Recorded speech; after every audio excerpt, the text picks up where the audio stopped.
자, 안녕하세요. 동아시아가 불교를 만나서 풍요롭게 되고 그다음에 문화적으로 현달해지는 그러한 시기, 그게 당나라 시기거든요. 그래서 지금 당나라 얘기를 하러 왔습니다. 여러분들은 지금 붓다 로드 중에서 어떻게 보면 가장 핵심적인 시기를 들으실 수 있는 거예요. 그리고 그와 관련해서 화엄 사상을 오늘은 정리를 해볼까 싶습니다. 화엄 사상 하면 사실은 굉장히 어려운 것 같지만 어떻게 생각해 보면 좀 단순한 걸 수도 있어요. 그래서 그 앞에 있는 문제의식들을 어떻게 이 사람들이 해결하려고 했는지, 그리고 현수법장이라고 하시는 스님이 그거를 효율적으로 그 당시 시대 상황에 맞는, 그러니까 성공하려면 두 가지 요인이 있어야 되거든요. 하나는 당신의 독자적인 측면도 존재해야 되고, 또 하나는 뭐냐면 시대적 요청에 어떻게 반응했느냐. 지금 뭐 테슬라 같이 저렇게 제대로 차를 만드는 것도 아니에요. 지금도 1년에 몇 대 못 만듭니다. 아마 뭐 수십만 대나 만들걸? 그렇게 만들어도 대단한 거 아니에요? 그건 이제 우리 생각이고, 뭐 1000만 대씩 만드는 회사도 있으니까, 그렇게 보면 별 볼 일도 없는데도 불구하고, 뭐 GM이라든지 무슨 뭐 도요다라든지 이런 걸 합친 것보다도 테슬라가 지금 시가총액이 많다는 거 아니에요? 그거는 시대의 요청에 부응해서 지금 뭐 유럽 같은 데는 2035년까지 뭐 내연기관차를 안 쓰겠다 뭐 이러니까 딱 상황에 맞는 행동을 하는 거죠. 그러니까 그 사람의 천재성도 존재하고 그 다음에 시대에 맞추는 것도 있고 똑같습니다. 근데 어떻게 보면 저같이 생각하는 사람이 위험할 수도 있어요. 저는 두 가지로 보거든요. 언제나 이런 역사적 추이의 변동이라고 하는 거를 문화 경제적인 거 로 봅니다. 그래서 그 당시에 권력층들이 무엇을 요구했는지와 관련되는 거, 그 다음에 자본이라는 게 어디로 흘러가고 있는지에 대한 것들의 관점 속에서 그것이 적합하게 작용을 하느냐, 이런 것들을 봐요. 이제 가봅시다. 현수법장 스님. 현수법장 스님 제자가 정법사 해원 스님인데, 정법사 해원 스님은 나중에 이제 현수법장 스님을 약간 비판했다고 그래서 이제 삭제되고, 그러니까는 초조 두순 스님이라고 하시는 분이 기본 살짝 이렇게 밑그림 비슷한 뭔가 아이디어를 조금 내요. 그러니까 뭐 정확하게 뭘 제대로 한 건 아니고 그 정도를 하고, 그 다음에 이제 이조 지엄 스님이 기본 골격을 세웁니다. 그리고 현수법장 스님이 그걸 이제 1차적으로 완성을 하는 거고요. 완성을 하는 거고, 그 다음에 이 해원 스님 했는데, 해원 스님은 이제 결국은 이렇게 날아가게 되고, 그 다음에 나오는 게 청량 진관 스님. 청량 진관 스님이 집대성자라고 보시면 됩니다. 그래서 그러면 현수법장 스님보다 저 집대성자인 진관 스님이 더 대단한 거 아닙니까? 아니, 그건 아니고 모든 골격은 여기서 다 나왔고, 여기서 다 나왔고. 그러니까 기본 아이디어는 지엄 스님, 이조인 지엄 스님이 했고, 그 다음에 그것을 발전시켜서 완전히 틀을 갖춘 거는 어떻게 보면 이 법장 스님. 그리고 거기서 이제 불꽃을 태우는 게 청량 진관 스님. 그래서 청량 진관 스님은 좀 뒤에 사람이고, 그때 이제 또 천태종과 관련해서 또 이게 있어요.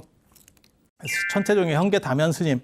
그 다음에 그 당시에 가면 또 이제 밀교. 뭐 이렇게 해서 서로 이제 또 각축전이 벌어지는 또 그런 이야기가 있는데, 그건 좀 뒤에 얘기고, 뒤에 얘기고, 지금은 우리는 법장 스님 얘기하니까, 법장 스님 뭐 글을 많이 씁니다. 20종 한 100여 권 정도를 쓰고, 그 중에서 이제 중요한 게 화엄경 오교장이라고 해서, 화엄경이 어떻게 보면 개론서, 화엄경이 이제 책이 두꺼우니까 60권짜리 뭐 이러니까 그걸 요약해가지고 개론서를 만드는 게 화엄 오교장이라는 책이고, 그 다음에 화엄경에 대한 주석서, 중요한 내용들을 써놓은 게 이제 탐연기라고 하는 책이고, 그 다음에 그 당시 이제 머리 좋은 사람들이 다 하나씩 건드린다라고 하는 대승기신론에 대해서도 저게 어떻게 보면 저 세 종류가 법장 스님의 가장 중요한 저술이다. 뭐 이렇게 생각하시면 돼요. 그래서 이제 화엄종이니까 화엄경에 관련된 것들을 어떻게 정리할 것이냐가 하나의 관건이고, 그다음 대승기신론은 뭐 워낙 중요한 책입니다. 전에 우리도 그런 얘기를 좀 했었죠. 그리고 대승기신론에 이제 3대소라고 하는 게 있어요. 주석서가 굉장히 많은데 잘 나가는 사람은 한 번쯤 도전합니다. 모르겠어요. 저도 살다가 나중에 도전을 할지 어쩔지. 제가 그래서 그런 얘기 했잖아요. 예전에 노자 같은 책도 뭐 주석서가 한 2,000 종류 되는데 그중에서 넘버원이 왕필의 노자다. 뭐 이런 얘기도 했었고, 그 다음에 주역도 수천 종류가 있어요. 주석서. 그러니까 나름 머리 좋은 사람은 다 도전! 이렇게 해서 한 번씩 나오는 책들이 있어요. 나오는 책들이 있어요. 그렇게 해서 노자 주석서, 주역 주석서도 굉장히 많지만 그게 이제 정의천하고 그 다음에 왕필하고 그 다음에 주자하고 이런 걸 꼽는다더라. 뭐 이렇게 왕중왕전이 있는 거죠, 다. 그리고 율곡 같은 사람들도 뭐 도전을 하지만 별 볼 일 없었습니다, 다. 그러니까 그 정도 레벨로는 잘 안 돼요. 그러니까 우리가 볼 때는 야, 그런 사람 대단한 사람 아니에요? 아, 그건 네 생각이고, 그건 네 생각. 그러니까 왕중왕전에 가면 또 달라져요. 이게 상황이 달라지는 거예요. 그렇게 해서 대단한 사람들이 도전을 했고, 그걸 이제 3대 소라고 그래요. 3명이 대단하다. 그래서 지금 여기 나오는 저 회원 스님은 제가 3명의 회원이 있었다 그랬잖아요. 여산 회원, 정토종이고, 그 다음에 FM으로 사셨던 분, 그 다음에 여기는 이제 정법사 회원이라고 하시는 분은 화엄종 스님이고, 그 다음에 그 중간에 정영사 회원, 의기 있었던 굉장히 그래서 패불했을 때 임금 지옥은 신분을 따지지 않는다 라고 황제에게 대놓고 얘기했었다는 그 정영사 회원, 그 정영사 회원 스님이 쓴 게 대승기신론 주석이 하나 있어요. 그래서 원효가 쓴 대승기신론 소라고 하는 게 있고, 원효가 쓴 거는 대승기신론 소고, 그 다음에 현수법장 스님이 쓴 거는 의기고, 그 다음에 회원 스님이 쓴 거는 의소예요. 그래서 이거를 3대소라고 합니다. 그리고 법장 스님 거는 되게 재밌게도 원효 스님 걸 많이 뺏겼어요. 그게 이제 표절이냐 오마주냐인데, 지금 같아서는 제가 보기에는 약간 문제가 있는, 고위직으로는 못 올라갈, 인사청문회 이런 거 하면 이제 표절로 걸릴 것 같은, 충분히 걸릴 것 같은. 그런데 원효 스님도 사실은 그렇게까지 독창적인 건 아니었었어요. 왜냐하면 천태 스님 거의 영향을 상당히 많이 받아요. 그러니까 천태 스님의 저술에서 나오는 이야기들의 영향을 상당히 많이 받고 있습니다. 그래서 서로 이제 선배들 건 이렇게 보고 뭐 감동 받으면 그거 이제 좀 뺏기고 이렇게 지금하고 비슷한 것 같아. 이렇게 말하면 좀 위험할 수도 있는데. 그래서 뭐 그렇게 가는 거예요. 그래서 천태라고 하는 워낙 대단한, 천태지자대사라고 하는 대단한 분이 있으니까 아무래도 그런 사람들 책을 보다 보면 이제 딸려가게 되는 거고, 그 다음에 원효 스님도 나름 대단하니까 이제 그 앞쪽에 나오면 이게 선행연구 검토를 하는 게 다 있어야 되거든요. 지금도 마찬가지지만 옛날에도 관심 있으면 센 사람 거는 다 봐야죠. 삐리한 사람 거는 안 봐도 됩니다. 하지만 센 사람 건 어느 정도는 다 봐야죠. 좀 날린다 싶으면. 원효 같은 사람이 굉장히 재밌는 사람이에요. 그게 저는 원효에 대해서 판단이 지금 일반적인 불교학자들하고 약간 다릅니다. 뭐라 할까, 이회수, 여러분들이 쉽게 알아들을 만한 분이 이회수 같은 사람들, 약간 기인 같고, 그 다음에 이게 비승비속이고, 이게 정체가 애매하고, 그런데 또 글이나 이 이빨이 좋아요. 그래서 책을 내면 베스트셀러가 되고, 이해가 됩니까? 그런 과들이 있어. 그러면 그런 사람들이 잘 사느냐? 아니, 잘 사는 건 아니야. 재밌게 살아. 재밌게 살아. 그런데 모범이 되거나 이런 스타일은 또 아니에요. 그러니까 흥미는 있지만, 저런 사람들이 이 세상을 만약에 위정자가 되거나 뭐 이렇게 관리하는 쪽이 되면, 야, 나라 개판되겠다 싶은데 멋있어. 이해가 됩니까? 딱 그런 정도. 그러니까 예술가나 이런 쪽에서 그런 사람들이 보이지, 수행자나 이런 쪽에서는 그게 거의 꽝입니다. 왜냐하면 수행자는 그 사람이 어떻게 무엇을 아느냐가 중요한 것보다도 그 사람이 얼마나 견실한 노력을 했고, 그 다음에 올바른 삶의 자세를 보였느냐. 그러니까는 머리가 좋으냐보다도 행실이 깨끗했느냐가 우선이에요. 그리고 거기에 플러스 알파로 들어가는 거고. 그래서 관점들이 좀 다르죠. 지금도 우리가 그렇게 보잖아요. 뭐 고위공직자라든지 뭐 장관 인선하고 이러면 기본적으로 윤리적인 걸 기본에서 딱 보잖아요. 그러니까 거기서 이제 한번 요즘은 거기서 박 터지면 끝나잖아. 그냥 내려오잖아. 예전 같으면 막 밀어붙이고 하는데 요즘은 이제 창피하니까 이제 정도에서는 안 나와야겠다. 그리고 추천을 받아도 안 나오는 사람도 있대잖아. 아예 이제 스스로 아는 거지. 이거 나갔다가 개망신 당하고 퇴로가 없겠다 싶은 사람은 안 나가고 설마 뭐 이 정도 갖고 그렇게까지 걸리겠어? 이랬다가 크게 터지는 사람도 있고 참 그게 보통 일이 아니죠. 그러니까 시대에 따라서 이런 판단 기준들이 좀 달라요. 그래서 어떤 때는 재주를 더 수승하게 볼 때도 있고, 그러니까 재주가 좋은 사람은 좀 개판으로 살아도 괜찮아라고 넘어가는 경우도 있고, 어떤 경우는 이게 시대에 따라서 판단 기준이 달라. 근데 사회가 안정되고 문화가 발전하면 재주가 있는 사람보다 기본적인 윤리 도덕성을 훨씬 더 강조합니다. 이게 선진국 사회도 마찬가지예요. 기본 윤리 도덕성이 없는데 재주가 있다고 해서 올려주지 않습니다. 그러니까 우리나라도 지금 그렇게 된 거죠. 그래서 제가 그런 얘기 했잖아요. 이승만 대통령 때나 뭐 박정희 대통령 때 이런 시절만 해도 재주 있는 사람이면 상태가 좀 메롱이라도 그냥 냅뒀는데 지금은 그런 데서 걸려버리면 하루아침에 다 날아가는 거죠. 연예인도 그렇고. 뭐 그런 식이 돼버렸잖아요. 체육인 뭐 이런 것도 마찬가지잖아요. 한참 뜨고 있다가 쟤한테 제가 학교 다닐 때 두드려 맞았어요. 뭐 이런 거 몇 번 나오면 사람이 없어지잖아. 그다음부터 안 나오잖아. 국가대표도 날아가는 거예요. 그러니까 국가대표는 어떻게 보면 실력이라는 게 굉장히 중요한데도 불구하고 지금 사회가 그런 거죠. 그래서 원효 같은 분은 사실은 정상적 사회면 용납이 안 되는 분이라고 보시면 돼요. 그래서 앞으로도 더 평가가 더 떨어지리라고 저는 생각을 합니다. 사회가 안정될수록 그런 분들은 더 떨어지고 그다음에 윤리 도덕적으로 산 사람들이 더 올라가요. 올라가요. 그래서 법장 스님 같은 경우는 당연히 이쪽에 손을 대게 되는 거고 그다음에 그 전에 원효 스님께 한번 쫙 유행을 하니까 그걸 보다 보면 자기도 모르게 아마 뺏기고 이런 증세들도 나올 겁니다. 그래서 그런 정도 생각을 하시면 되고 그다음에 이 화엄경 탐연기가 책이 이제 이거는 개론서니까 압착된 내용들 추려놓은 거고 요거는 이제 여기에 전에 말씀드렸던 오교십종 이라고 하는 거, 그러니까는 교판이라고 하는 거예요. 그러니까 천태종에서는 58교라는 걸 만들었었고, 그 다음에 화엄종에서는 5교10종이라는 걸 만들어요. 그러니까 교판이라는 게 뭐냐면 전체 불교가 워낙 복잡하고 여러 가지들이 많으니까 그걸 다 이렇게 갈라서 범주별로 딱 묶는 거예요. 이렇게 묶고 이렇게 묶고 그리고 그렇게 묶는 이유는 결국은 뭘 얘기하고 싶은 거냐면 내게 그래서 최고로 대단해. 그 얘기를 하고 싶은 거예요. 그 얘기가 핵심이지 다른 거 다 필요 없어요. 너네가 아는 것보다 내게 최고로 대단해. 하지만 문제는 뭐냐면 그렇게 대단한데 왜 사람들이 지금까지 몰랐을까? 이 생각은 한 번 정도 해야 돼요. 법장 스님의 어떻게 보면 사상에서 제일 중요한 거는 이 두 가지고 교상적관법, 신만성불론이고 그 다음에 화엄경을 보는 두 가지 관점이 있거든요. 이 성기설이라고 하는 이제 지금 설명을 해줄 겁니다. 지금 얘기를 할 겁니다. 그 다음에 법계연기라고 하는 건데 법장 스님은 오히려 이쪽, 이건 현상 중심이고 이거는 본체 중심이에요.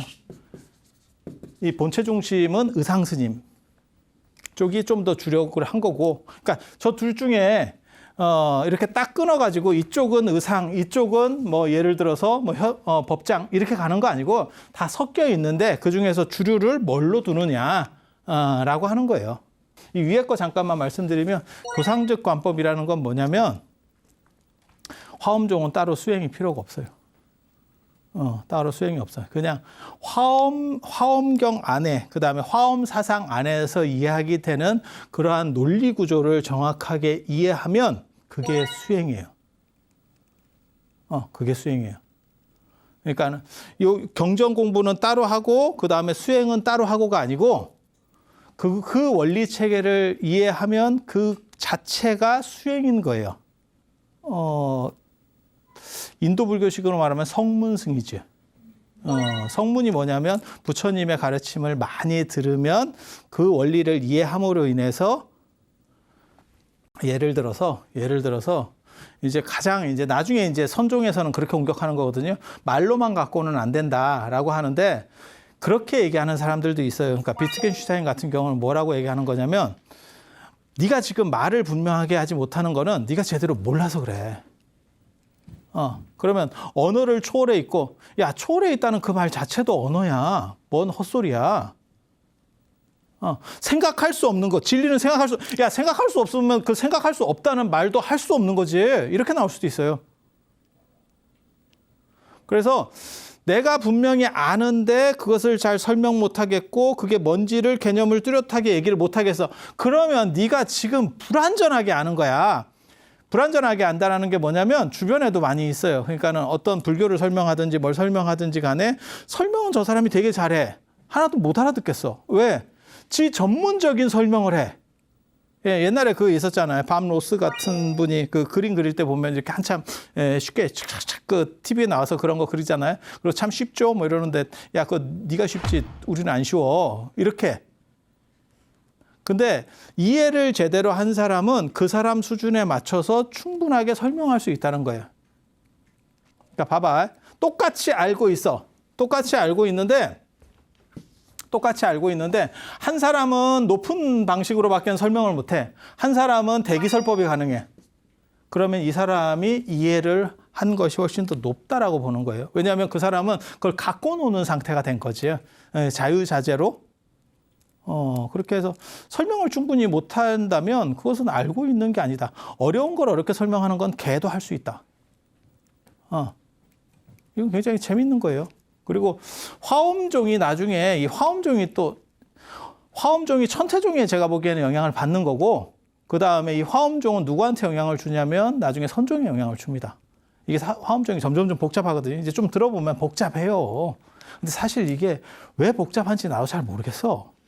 생각해보면 그 당시에는 복잡했을 수 있지만 지금 생각해보면 그렇게 어려운 내용이 아니에요.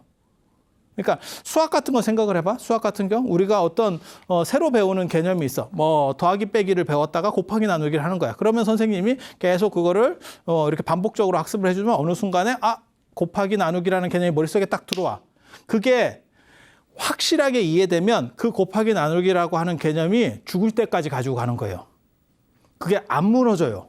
이게 교상적 관법이라고 하는 거예요. 그러니까 수행이라고 하는 것은 공부가 어느 정도 투철하게 되면 그것이 곧 수행이야. 그러니까 원리를 제대로 이해하면 다시 미혹하지 않아.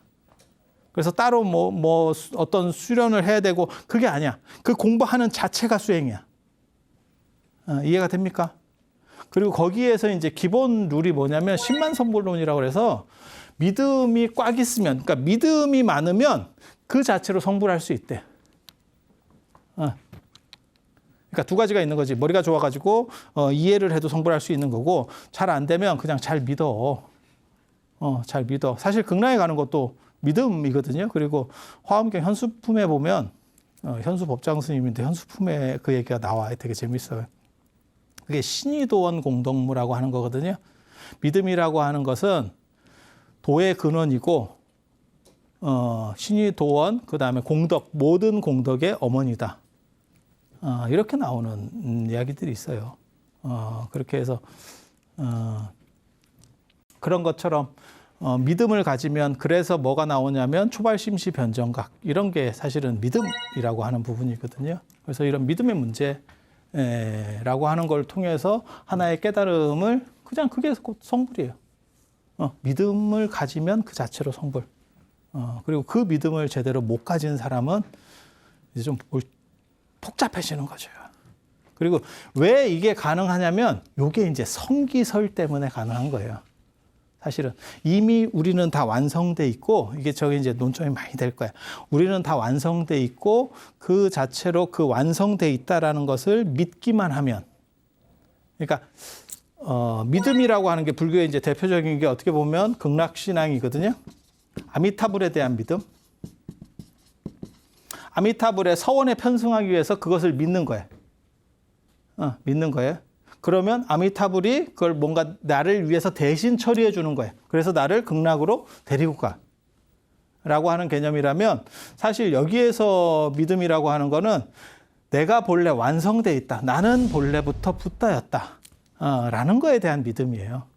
그리고 저거는 돈으로 넘어가는 어떻게 보면 가장 핵심적 분기점입니다.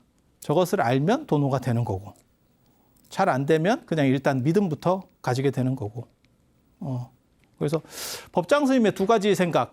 하나는 화엄 사상이라든지 이런 것들을 잘 공부해서 내가 명확하게 딱 이해하면 그러면 그것이 곧 수행이라더라.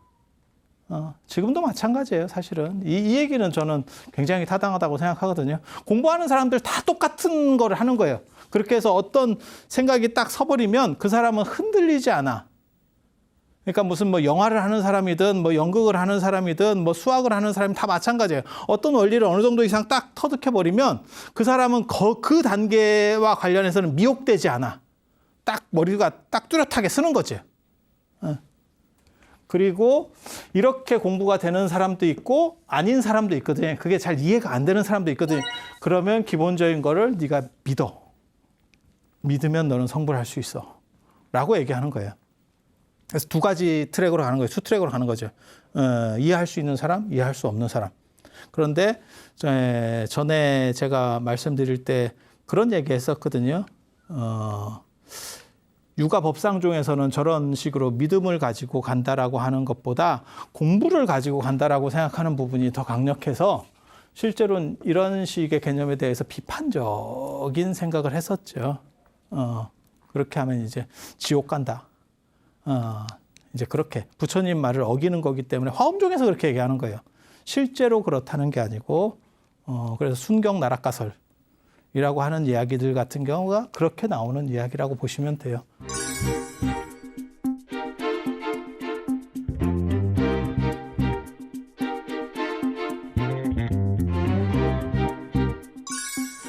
자, 화엄 사상하면 성기설하고 법계 연기라고 보시면 돼요. 이게 어떻게 보면 가장 강력한 두 가지라고 보시면 되고, 이 법계 연기는 뭐냐면 이 현상에 대한 얘기예요. 그래서 연기니까 연기는 모든 것의 관계성이라고 하는 거고, 법계는 전체라고 생각을 하시면 돼요. 전체. 그게 어떻게 되어 있냐면 중중무진으로 서로 다 얽혀 있다. 이거를 신시편에서는 뭐라 그러냐면 인드라망 경계문이라고 하는 거거든요. 인드라망이 뭐냐면 저게 전에도 제가 잠깐 말씀드렸었는데 인드라가 제석천이에요. 인도 사람들 같은 경우는 차양이 있어. 차양. 덥기 때문에 차양은 치는데 햇빛은 맞고 바람은 들어오는 그런 차양들을 쳐요. 그러니까 그물 차양입니다. 우리가 생각하는 것처럼 이렇게 천으로다가 카페 같은 데서 이렇게 쭉 당겨서 그런 차양 말고 그물 차양. 그래서 바람은 통하고 그다음에 햇빛은 차단되는 거. 사실 저는 어렸을 때 저런 거 많이 봤었는데 그 검은 비닐 같은 걸로 해서 이렇게 찢어가지고 우리 어렸을 때는 그런 게 좀 있었는데 요즘은 그런 거 안 보이더라고요. 그렇게 해서 차양이 있고 인도 사람들은 저런 차양을 많이 썼었던 것 같아요. 그래서 제가 전에 그런 얘기 했었는데 바람에 걸리지 않는 그물처럼이라고 하는 게 사실은 물고기 잡는 그물이 아니고 저 차양을 얘기한다. 그리고 귀족들 같은 경우는 이 차양을 이렇게 바둑판 같이 쭉 쳐놓으면 이게 훨씬 촘촘한 거예요. 모기장 같다고 생각하시면 되고 그게 약간 이렇게 두께감이 있어야 돼요. 그러면 햇빛은 못 들어오고 바람만 통하는 그런 상황이 됩니다. 요런 상황에서 여기다가 구슬 장식을 한다는 거죠. 이렇게 이쁘게 그냥 장식으로. 근데 그거를 투명한 유리로다가 쫙 놓으면 서로가 서로를 비춰서 하나 속에 전체가 들어가고 거울 생각하시면 돼요. 거울을 팔각형으로 만들었다고 생각하시면 서로가 서로를 계속 비추겠지. 거울의 방이라고 생각하시면 돼요. 똑같은 얘기를 하는 거예요. 그게 중중무진. 중중무진. 그래서 일체는 다 어떻게 보면 서로 관계성이 있고 그 다음에 서로가 서로를 포함한다. 사실은 그 얘기가 법계 연기의 핵심입니다. 그래서 요 성기설 얘기는 아직 안 한 거예요. 오늘만 좀 복잡해. 그냥 그러려하고 들어보세요. 이거 그렇게 어려운 얘기 아니에요. 그래서 상즉상입이라고 하는 거는 한자도 참 오늘 많이 썼다. 진짜 쓸데없이 너무 많이 쓴 것 같은데 개인적으로 한자가 많이 들어갈수록 사람들이 싫어해요.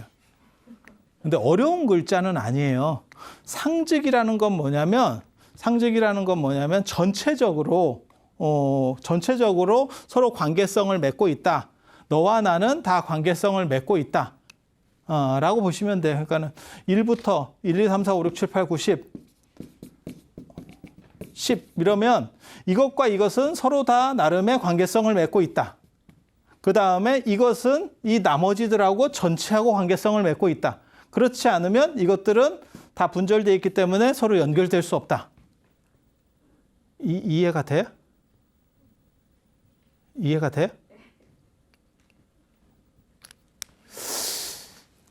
이게 조금 복잡할 수도 있는데 이 다음 단계, 원래는 이 다음 단계에서 얘기를 해야 되는데 그냥 섞어서 얘기해 볼게요.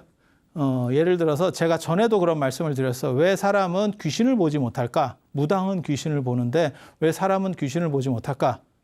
그 얘기는 뭐냐면 우리한테는 귀신이 안 깔려 있는 거예요. 내 눈은 귀신을 볼 수 있는 그 프로그램에 안 깔려 있는 거야. 깔려 있으면 우리도 귀신을 보겠지.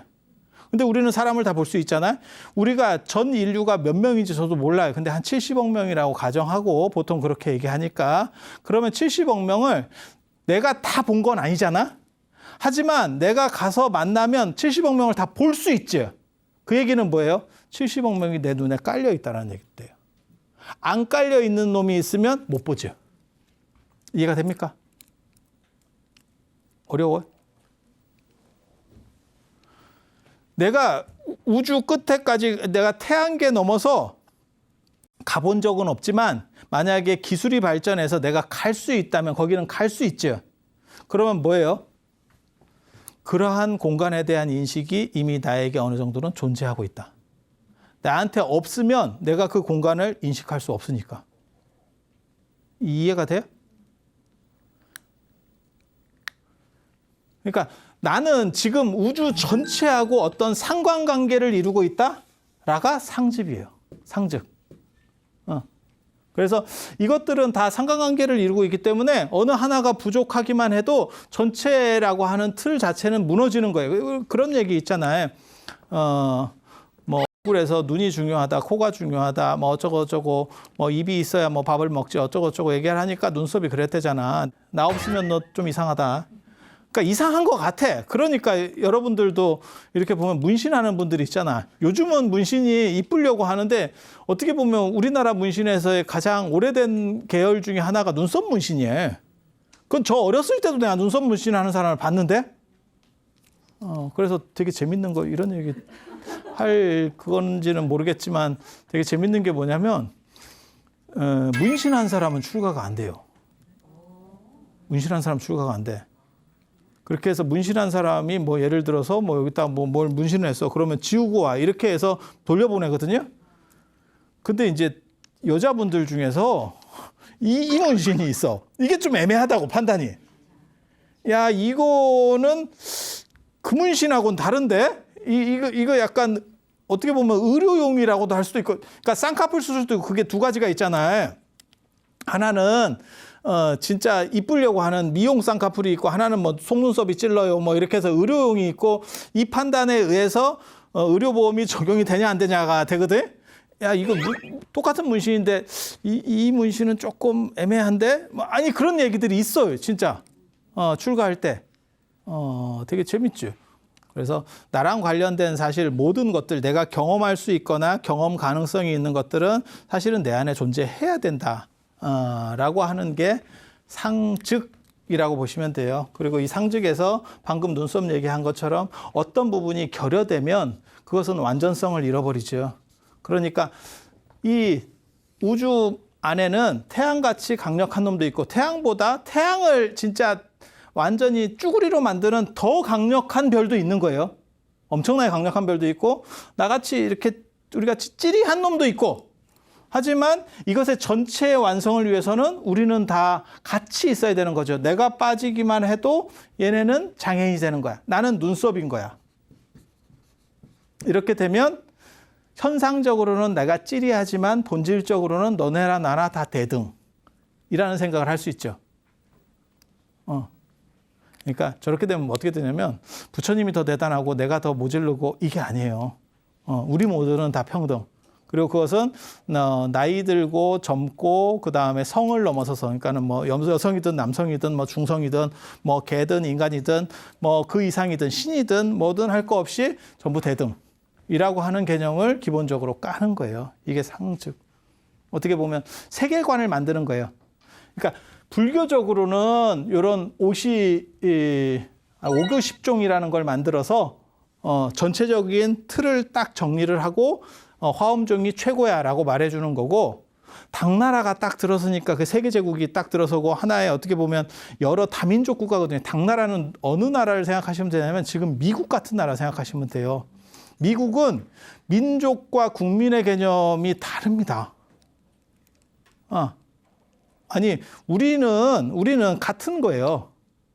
민족과 국민은 큰 차이가 없어. 물론 뭐 외국에서 오신 분들도 있고 뭐 이렇게 지금은 섞여 있지만 그래도 주류는 다 한국 사람이잖아요. 근데 미국은 그게 아니에요. 그렇게 해서 미국 사람들이 언뜻 보기에는 굉장히 좀 국가적인 정체성이 흔들릴 것 같은데, 우리가 볼 때는 걔네가 오히려 훨씬 우리보다 어떤 면에서 강합니다. 그런 거 모르세요? 물론 잘 살아서 그럴 수도 있는데, 그것뿐만이 아니고 미국인으로서의 어떠한 평등이라든지 그런 자유라든지 자존감 이런 것들이 상당히 강해요. 상당히 강해. 그래서 세계제국인 당나라가 들어섰을 때 이런 다양성들을 어떻게, 미국과 같은 다양성들을 미국 국가로 묶은 거예요. 그건 굉장한 아이디어입니다. 그걸 못 묶었으면 미국이 개판이 됐을 거라고 저는 생각하거든요. 근데 그거를 인종이 다르고 민족이 다르고 전부 다 피부색이 다르더라도 미국인이라는 하나의 평등선을 만들어버렸다고. 그게 미국이 지금 어떻게 보면 최강국이 될 수 있었던 이유 중에 하나예요. 이유 중에 하나. 그리고 그런 실험은 전 세계 국가에서 거의 한 적이 없어요. 왜? 민족과 국가는 거의 비슷하거든. 그러니까 중동이라든지 아프리카라든지 이런 데서 식민지배, 서구의 식민지배를 받을 때 지그들이 뭐 영국과 프랑스가 나눠먹는 과정에서 국경선이 이상하게 분단된 외에는 대부분 다 그 민족들이 대표하고 그 언어를 쓰는 집단이 하나의 나라를 구성하고 있어. 그래서 그런 식으로 짬뽕 된다라는 개념은 별로 생각을 해본 적이 없어요. 근데 미국은 해보니까 그냥 시작부터 짬뽕이었지. 그리고 그 짬뽕을 어떻게 하나로 통일시켜서 하나의 관점을 제공할 것이냐가 굉장히 중요했던 거예요. 그리고 그와 비슷한 거가 사실은 로마에서도 한번 아마 했었을 거고, 당나라도 했었던 거예요. 당나라도 했었던 거예요. 그리고 그거를 성공적으로 하면 이제 민족이라든지 영토와 관계없이 계속해서 큰 힘을 얻을 수 있고, 그거를 잘 성공을 못하면 어떤 일이 벌어지냐면 몽고같이 되죠. 셌는데 어느 순간 쫙 없어져. 굉장히 강력했는데 어느 순간 사라져. 이렇게 되는 거예요. 그래서 당나라 입장에서는 사실 그러한 차등들이 존재하는 다양한 차등, 미국과 같은 그런 차등들을 어떻게 하나로 균질화시킬 수 있을까가 화두 중에 하나였었어요. 근데 요 상직이라는 게 모든 것들은 서로 관계성 속에 존재하고 그것은 다 평등이야 라는 개념이 그것을 커버해 주는 거예요. 1차적으로. 그리고 그 다음에 무슨 말을 하냐면 상입. 서로 다 대등관계야 라고 하는 거는 사실은 얘 입장에서는 수긍하고 싶지 않겠는데, 얘랑 나랑 대등이야.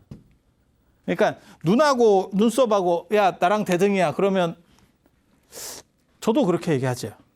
예를 들어서 어떤 말사 주지스님이 있어. 근데 말사인데 말사 수준으로만 놓고 보면 봉은사도 말사거든요. 그리고 어디 시골에 1년 예산이 한 1, 2천만 원밖에 안 돼. 그런데도 말사야. 어떻게 보면 그건 대등관계예요. 대등관계. 아니 사찰 지위로만 보면 그게 대등이냐? 그건 또 아니거든. 야, 대등이면 좀 바꿔가면서 해야 될 거 아니야. 그건 대등이 아니거든. 갑바위도 말사예요. 그게 뭐 본사예요? 당연히 말사지. 아니, 그렇잖아요. 그냥 생각을 해보면. 근데 그게 대등이냐? 그거는 좀 아닌 것 같은데? 대등이면 바꿔가면서 돼야 되는 거 아니에요? 왜 이 눈썹은 눈으로 못 들어가던데? 그러니까 그렇게 생각해보면 차등이 있잖아. 요거를 그래서 한 번 더 꺾어가는 거예요. 이건 뭐냐면 상입이라고 하는 거는 하나 속에 전체가 다 들어있다는 거예요. 나를 제외한 모든 것들은 이 안으로 다 들어온다는 거예요. 전에 제가 그런 얘기 했었잖아요. 무한 얘기할 때 숫자나 안 그러면 이러한 공간 개념으로서 무한을 얘기하고 숫자에서도 무한을 얘기했었죠. 이런 거 얘기할 때 제가 뭔 얘기를 했냐면 이 우주가 만약에 무한이면 그중에 일부분인 티끌이라 그래요. 가장 작은 거라고 생각하시면 돼요. 뭐 원소? 뭐 이런 식으로. 이것을 독립시켰을 때 얘도 무한이므로 전체하고 이 부분은 실제로는 이꼬르 관계다. 그리고 같은 무한은 무한을 포함할 수도 있기 때문에 이 전체를 내가 포함할 수도 있고 나도 전체 속에 포함될 수도 있다. 라는 얘기를 했었는데 저것만 알면 사실은 화엄종은 거의 끝납니다. 화엄종, 천태종이 다 저 얘기를 하고 있는 거예요. 딴 얘기가 별게 없어요. 그렇게 해서 상입이라고 하는 거는 그렇게 서로가 다 들어가 있다. 그러니까 이것은 이렇게 기본적 평등도 되지만 상즉에 의한 평등도 되지만 실제로는 본질적 평등도 된다. 상입에 의한 본질적 평등. 그러니까 네가 어떻게 보면 너는 조그만 찌리한 말사, 뭐 예를 들어서 갑바위 같은 좋은 말사, 그것이 크게 다르다고 생각하지만 이거 그래도 현상적으로는 다른 거 아니요? 본질적으로는 같은 대등 관계야. 그렇긴 한데 현상적으로는 다른 거 아니요? 이 얘기가 나오는 거예요. 그래서 나중에 이 현상론의 관점에서 보게 되면 어떤 일이 벌어지냐면 그것은 달라라고 말하면 선으로 가는 거예요. 그리고 본질적인 관점으로 이렇게 놓고 보면 그러면 화엄이에요. 화엄이에요. 이제 그 차이로 넘어가는 거거든. 그래서 상즉상입을 또 다른 말로 뭐냐면 일즉일체, 하나 속에 전체가 들어가고 그다음에 전체 속에 하나가 들어간다. 지금 이 얘기예요. 무한의 부분은 무한이고 무한의 부분은 무한이고 이 무한끼리는 서로 간에 포함될 수도 있고 서로 포함할 수도 있고 들어갈 수도 있고 먹을 수도 있고 그게 동시에 가능하다는 거예요. 그리고 저거를 이제 법성계식으로 얘기하면 일미진중 함시방이죠. 일미 속에 하나의 티끌 속에 전체 우주가 다 들어온다. 내가 우주 속에 존재하는 이유는 무엇이냐? 실제로는 우주를 다 먹고 지금 이 자리에 존재하는 거다. 그리고 나만 그런 게 아니고 모두가 그렇다. 모두는 모두를 포함하고 있다. 그리고 그런 상태에서 개별성으로 존재하는 거다. 그래서 본질이 같다. 이 얘기를 하면 무슨 일이 벌어지냐면 본질은 같다. 이렇게 얘기하면 당나라 입장에서 다민족 국가, 그 다음에 다양한 문화, 다문화, 그 다음에 다언어 이러한 통일 왕조가 들어섰을 때 저희 얘기가 평등이라고 하는 걸로 딱 가려고 그러는 거죠. 우리는 다 평등이야. 실제로 좀 다른 것 같지만 아까 미국 얘기하는 건 똑같아요. 흑인이나 백인이나 황인이나 아니면 잘 사는 사람이나 못 사는 사람이나 실제로 미국 사람은 기본 평등을 가지죠. 그 얘기를 하고 싶은 거예요. 그리고 이걸 제시해 줌으로 인해서 화엄 사상은 지배 이데올로기로 채택될 수밖에 없는 그런 구조를 만들게 되고 그래서 또 다른 말로 하면 이걸 일즉다 다재기라고 하는 거고 그리고 이게 이제 어떻게 보면 이거보다 조금 뒤에 나오는 얘기인데 그리고 저거는 유교에서 많이 쓰는 용어예요. 분리부잡이라고 하는 건데 저거 다 절묘하다고. 서로 떨어져 있는 것이 아니지만 그러니까 다 같이 있다는 뜻이에요. 저거는. 분리라고 하는 거는 둘이 아니다라고 봐도 돼요. 불이로 봐도 돼요. 그러니까 서로 다 떨어져 있는 게 아니고 우리는 관계성 속에서 다 한꺼번에 존재하는 거다. 하지만 부잡, 서로 섞여 있지는 않다. 서로 섞여 있으면 너랑 나랑 다 뭉퉁그려서 있어야 되잖아요. 그래서 그렇게 존재한다. 그래서 개념을 상즉상입이라고 하는 개념을 좀 더 뚜렷하게 분명히 해놓은 게 분리부잡이라고 하는 개념들이거든요. 저 상당히 재밌어요. 상당히 재밌어. 오늘 지금 얘기해 드리는 게 어떻게 보면 조금 어려울 수 있고 나 근데 진짜 이거 내가 고등학교 때 내가 이거 이해했는데 고등학교 때 내가 자빠져서 할 일 없어서 이런 거 생각하고 있었어요. 그리고 나서 나중에 딱 생각을 해보니까 천태종은 수나라라고 하는 통일제국이 들어설 때 저 얘기를 한번 한 거고, 그래서 지배 이데올로기 채택이 되는 거고. 그러니까 세계관, 이게 지금 세계관의 문제거든. 새로운 제국이 들어섰는데 거기에 맞는 세계관과 비전 제시를 할 수 있느냐에 대한 문제예요. 그렇게 해서 한번 하는 거고, 그 다음에 당나라가 됐을 때는 수나라 걸 쓸 수는 없거든. 수나라의 천태종을 쓸 수는 없고, 그 다음에 천태종은 또 강남 문화였었고, 그러다 보니까 당나라에서 그걸 이제 천태종 거를 싹 갖다가 조금 이렇게 해서 화엄 쪽으로다가 바꾼, 그게 맞춤한 거죠. 딱 맞춤한 거지. 지금도 마찬가지예요.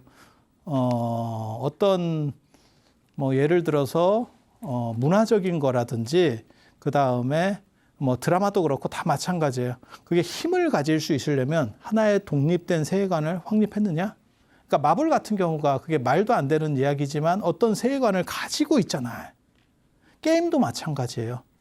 그래서 세계관을 통해서 그걸 전체를 다 유기적으로 설명할 수 있느냐? 라고 하는 게 중요한 거고, 그래서 결국 유가종, 쉽게 말해서 법상종, 현장 스님의 법상종은 인도 걸 가지고 왔다라고 하는 오리지널한 걸 가지고 밀어붙였던 거고, 하지만 그것은 당나라라고 하는 현실 정치에서 먹힐 수 있는 부분이 아니었어요. 그래서 결국 그게 쇠퇴하는 거고, 그 다음에 화엄종 같은 경우는 뜰 수 있는 게 뭐냐면 그 시대를 읽었기 때문에, 그래서 선택될 수밖에 없는 거고, 똑같은 이유가 우리나라에서도 삼국기 통일되는 과정에서 똑같은 다문화, 다민족, 다언어의 문제가 벌어지는 거죠. 그거를 화엄이라고 하는 것이 먹고 들어가는 거예요. 그래서 그런 정도 생각을 하시면 되고, 이걸로는 다 못 끝낼 것 같아요. 그래서 다음 시간에 지금 사종법계 이야기, 이런 얘기를 제가 잠깐 더 해드리고, 또 다른 이야기를 할 수 있도록 그렇게 하겠습니다. 자, 들어주셔서 감사합니다.